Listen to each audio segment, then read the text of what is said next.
Hey folks, Nick here from AnotherBooktuber channel, and today I'm going to be telling you about some of my favorite ongoing comic series of all time.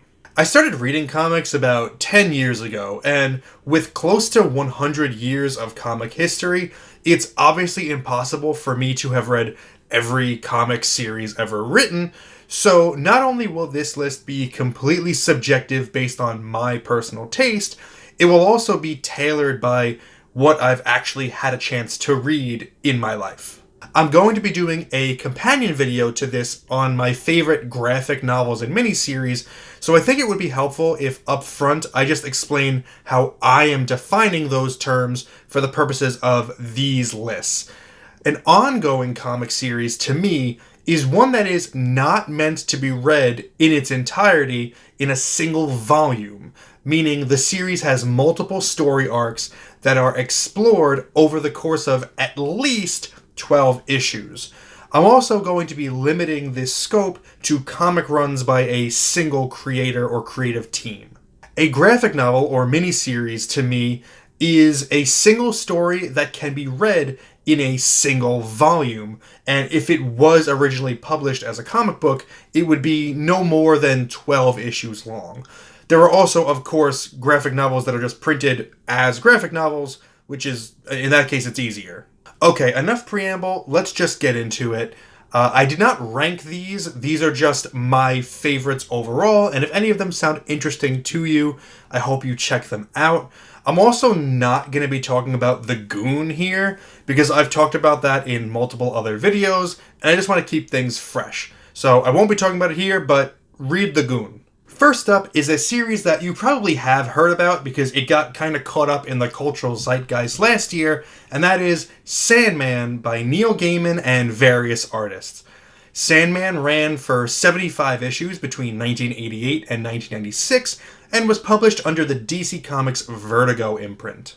Gaiman was part of the British invasion of American comic books, in which visionary DC editor Karen Berger brought young talent from the UK over to the States to shake things up.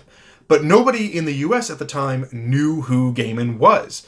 My local comic shop, JHU Comic Books, which at the time was Jim Hanley's Universe, was actually the site of Neil Gaiman's first ever US signing, and as Gaiman recounts in this Facebook post, maybe a dozen people showed up and left a stack of Sandman #1s unpurchased. Sandman is the story of Dream, also named Morpheus, who is one of the 7 Endless. The Endless are anthropomorphic entities that represent endless ideas or concepts in the universe, such as dreams, death, desire, destiny, and more. Dream's kingdom is known as the Dreaming, and it's here where he creates dreams and nightmares for all living creatures. Over the course of the series, Dream squares off against rival siblings, rogue nightmares, and the devil themselves. But I don't want you to think that Sandman is a superhero comic, because it's not. Sandman is a moody, gothic book that explores beautifully the power of stories. Dream is a storyteller himself, and he wants his dreams and nightmares to make people want to tell their own stories. While the series is about Dream, many of the arcs and standalone issues follow human characters whose lives intersect with the Dream Lords in some way.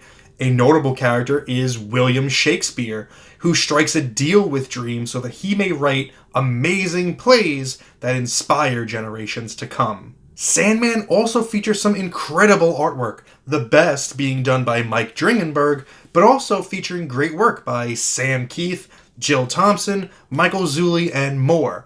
Not to mention, all 75 issues feature artwork by the brilliant Dave McKean. I will note that you don't need to be well-versed in DC lore to appreciate Sandman.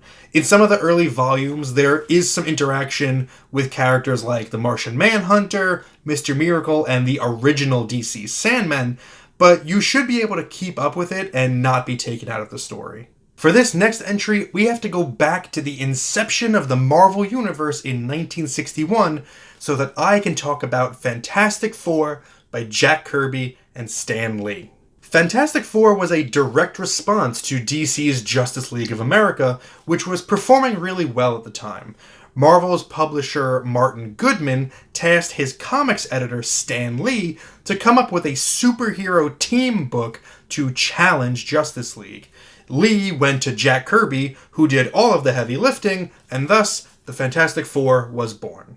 Kirby and Lee collaborated on Fantastic Four for 102 consecutive issues and 6 annuals from 1961 through 1970, and in that time they created characters and stories that to this day remain some of the greatest in comics history.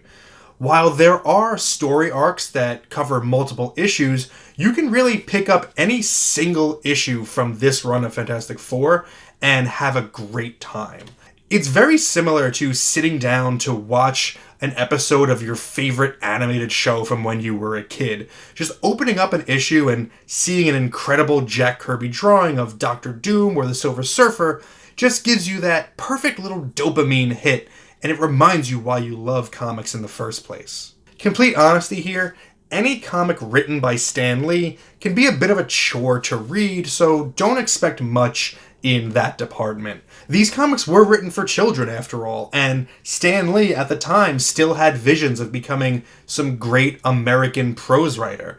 And the result of that are comic books that have incredibly haughty purple prose while at the same time being incredibly simplistic and goofy.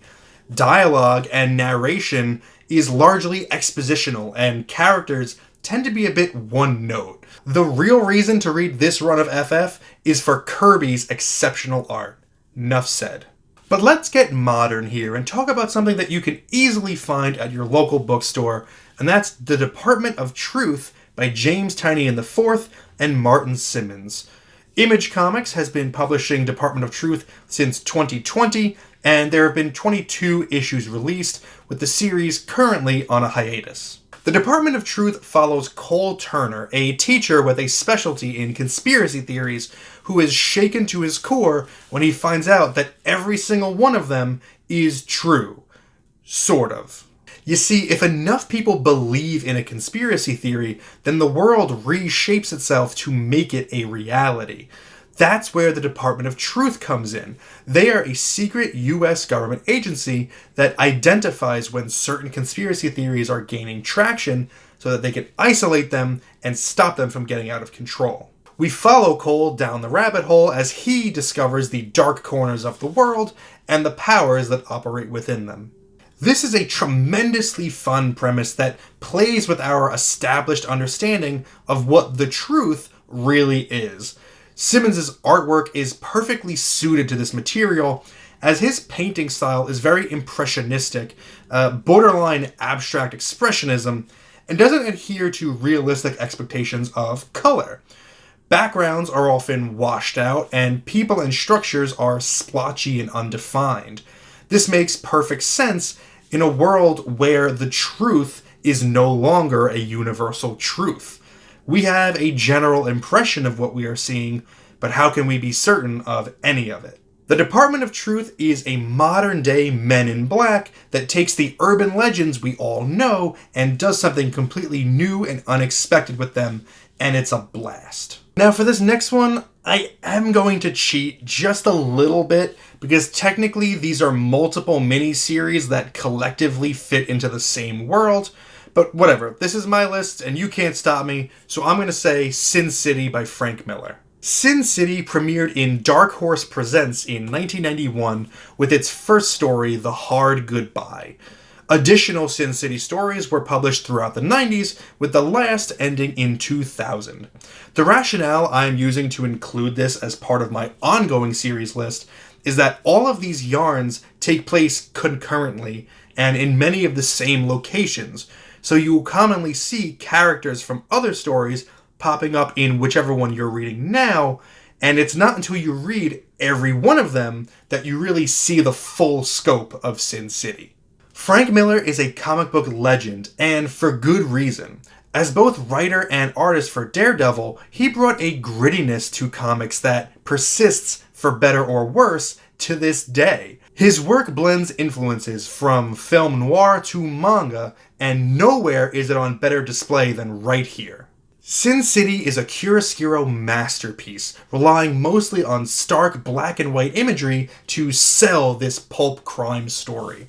Miller's decision-making in his composition, what to illuminate, what to leave in shadow, is brilliant and leads to page after page of iconic imagery. Full of sex and violence, Sin City is a series you can reread over and over again and not get bored. I know I said I didn't put these series in any order, but I have to admit I did save the best for last. My personal favorite run of comics ever is Swamp Thing, written by Alan Moore, with art by Stephen Bissette, Rick Veitch, and John Totleben. I talked about the British invasion earlier with Neil Gaiman, and that all came about due to Alan Moore's success on Swamp Thing. Moore took over the series at issue number 20 in 1984, and he inherited a pretty standard, unimpressive monster book.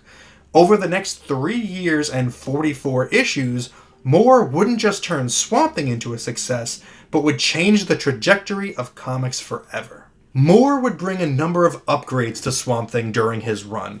The character develops new abilities in which he can travel through and communicate with the Green, the elemental force throughout the universe that connects all plant life. He would still fight a variety of monsters, but the stories themselves would almost be philosophical in nature, often exploring man's destructive relationship with the environment. This is a horror series through and through, but instead of the horror just being a monster, the true horror is the world that created it. Within the pages of Swamp Thing is also one of my favorite love stories of all time, between Swamp Thing and Abigail Arcane. I love Swampy and Abby so much. They just want to be left alone to live in the wilderness and be happy, and they're just wonderful. In issue number 34, titled Rite of Spring, Swamp Thing has Abby eat a vegetable that is growing off of him so that they can alternatively consummate their relationship. The entire issue is a colorful, psychedelic trip in which the human Abby gets to experience the Green with Swamp Thing and share that world with him for a little while. No fighting, no enemies, just a 32-page love story in a DC comic book about a swamp monster. As great as Alan Moore's writing is, the series also thrives thanks to the magnificent art of Stephen Bissette, Rick Veitch, and John Totleben, and a special mention here for colorist Tatiana Wood. DC did Tatiana Wood dirty with their recent reprints of these comics, and I'm going to call them out here for it. Tatiana Wood's colors were a perfect match for this series, and they were critical for setting the right mood in every scene. This is a picture of a page from issue number 34 as it was originally published. This is that same page from the recent trade paperback version, and this is from the recent Absolute Swamp Thing edition. The trade paperback version isn't horrible, though the reproduction here is a bit off. But the Absolute edition is just terrible. This one just shows a complete fundamental misunderstanding of why the original colors were selected in the first place. This is awful. If you do opt to read Swamp Thing, which I highly encourage you to do, I recommend the trade paperbacks as the easiest option, but if possible, go to your local comic shop and get the actual issues and read them that way. Maybe not all of them, some of them are a little bit more expensive, but just a handful, just so you can experience that original Tatiana Wood color. Just whatever you do, don't waste your money on the insulting Absolute editions. So there you have it, my personal favorite ongoing comic series of all time. If you have any questions about any of these books, feel free to leave it in the comments and I will answer it to the best of my abilities. I'm also very curious to hear what your favorite ongoing comic series are. If I've read them, I would love to talk about it, and if I haven't read them, maybe I'll check it out. Thank you very much for spending some time with me today, but now it's time to get back to reading.